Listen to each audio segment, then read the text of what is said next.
By everyone has taken the vaccine. What's the point of living in a democracy if you can't even choose?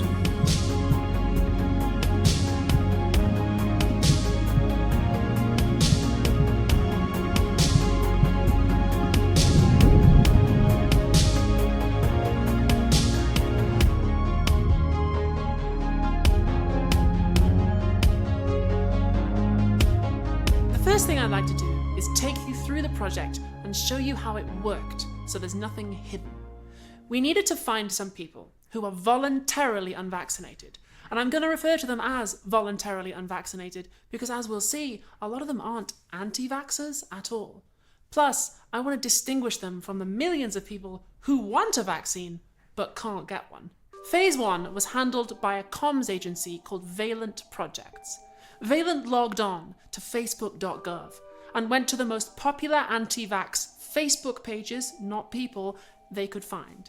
They identified about 10,000 Brits who are members of those pages, and then grouped them by their age, gender, location, favourite My Little Pony, etc., along with the other Facebook pages they had liked, to get a flavour of their other interests. Valent found that the data clustered into 4 different types of unvaccinated person, and I've given them all cute little names so that we can keep track. They are Earnest Emilys, Caring Carols, Self-Improvement Steves, and Loyal Larrys. Don't let the names fool you, there was a mix of genders in each type. All 4 types are mainly white, although Emily's are the most likely to be people of colour, and I personally know 2 black Steves.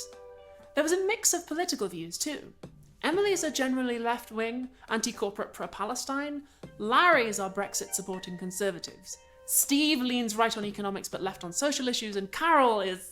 she's a little bit all over the place. Oh my god, I am such an Emily, but I have Steve rising. Having identified our 4 types of guys, we then needed to find some who would actually speak to us. And this is where phase 2 of the project began, handled by a consultancy company called Telltale Research. Not to be confused with Telltale Games. I'll keep that in mind. Telltale sent out a survey to 40,000 people, got 700 responses and screened them down to 10, 4 Emilys, 2 Carols, 2 Steves, 2 Larrys. Those 10 were then paid for their time as they took part in a whole ethnographic project over days, answering questions, talking about life, asking their own questions, and even inviting the interviewers into their homes. You heard some of their actual words in the opening titles, though to protect their privacy, I hired professional actors to read those bits.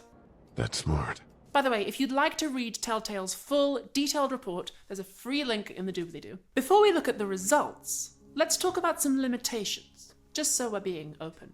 Now, I'm not a statistician, I can't tell chi-squares from cauliflowers, but all of our subjects were British, and that means their views might not represent the views of voluntarily unvaccinated people everywhere. Valent and Telltale tried at every stage to make sure the smaller groups they focused on were representative of the larger ones, but they had to work within the limits of budget and time, so a bigger sample might have been nice. Also, all 4 types were constructed using only public data from Facebook, again, to respect people's privacy. So there might be other types of guy out there that aren't on Facebook, or relevant things about each type that were hidden behind privacy settings. Another limitation is, we only spoke to people who are alive. For obvious reasons, we didn't speak to all those people who chose not to get vaccinated and then died of COVID. Although that would have been an interesting study. I realised this when I read about the self-improvement Steves. Steves are quite into fitness and bodybuilding. They like listening to self-help gurus and entrepreneurs. They have a man up and do it yourself kind of an attitude. And that can be a very admirable thing. Unfortunately, Steve also applies this to the vaccine. If it's a virus and you're taking care, and your body's strong enough to fight the virus, why should you need something external to help you? In this case, that way of thinking puts Steve in danger, because eating right and looking after yourself isn't what protects you against a virus. What protects you is having antibodies. Steves who are young and fit might be better able to produce antibodies than somebody who's very old, but there's no guarantee and no way to know until you catch it. There are stories about Steves who run marathons and climb mountains. They think, I'm fit and healthy, I don't need the vaccine, and then they die because they weren't actually protected. What that means for our results is all our subjects had one very important thing in common. They've all gotten lucky. At least for now. When BBC Question Time announced they were planning to have some voluntarily unvaccinated people on the programme, they got destroyed on social media. It was widely assumed that anybody who hasn't had it yet must be an anti-vaxxer or a conspiracy theorist with nothing valuable to say. Now, as a TRA, it is LOL to see the BBC getting KIA in the QTs. However, our interviews at least don't entirely support that picture. None of our subjects thought that the vaccine contains microchips. All of them believe that the virus exists and can be deadly. Most of them support things like face masks and lockdowns, at least sometimes, and most of them weren't against vaccines in general. However, they all had worries about this vaccine in particular. All of our subjects said they thought it had been rushed. You can't patent an injection, a vaccine, that quick and expect it to work, because if you could, then why haven't you done it before? You could have Alzheimer's, Parkinson's, MS, Down syndrome. You could have all these things. Actually, no, not Down syndrome. Sorry, I take that back. All these things, you could have a vaccine for each of them within a year. And to be honest, I kind of wondered about this too. They did develop it quite quickly. How did they do that? Turns out the answer's quite simple. Imagine you work for NASA in the 1970s and they say, we need you to design a lunar rover, a car that works on the moon. You might be like, oh my God, that's impossible. That's never been done before. But then you sit down and you'd be like, well, I know how cars work. So it's probably going to need a motor and some wheels. Probably not going to need air conditioning.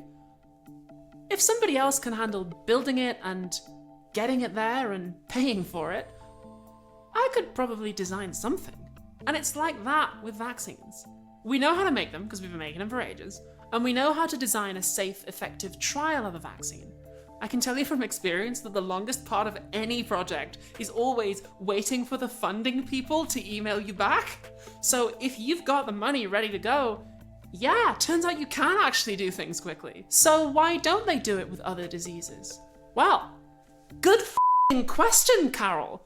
The answer is partly medical and partly political. The medical bit is that if a disease is caused by a germ, then we can, in theory, eliminate that germ, like we did to smallpox, or stop it from spreading. But diseases like cancer and Alzheimer's are caused by the body's own cells degenerating as part of their natural life cycle.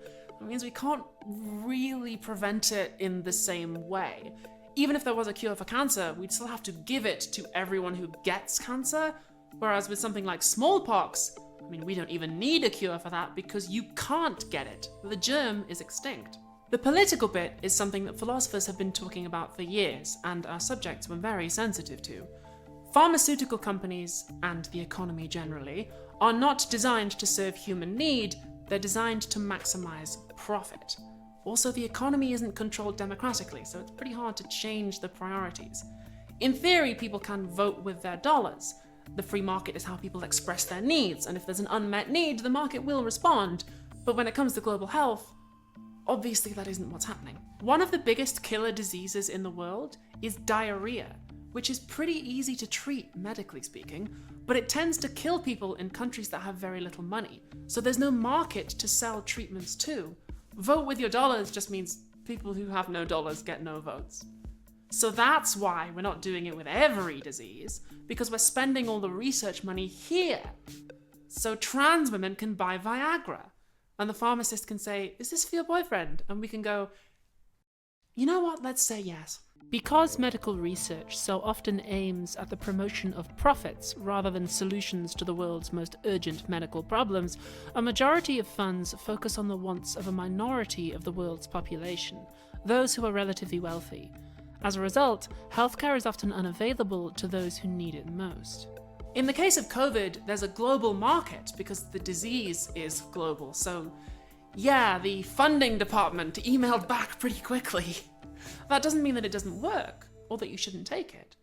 But you're not necessarily out of your mind if you've realized society isn't designed to be altruistic. This is a theme we're going to come back to.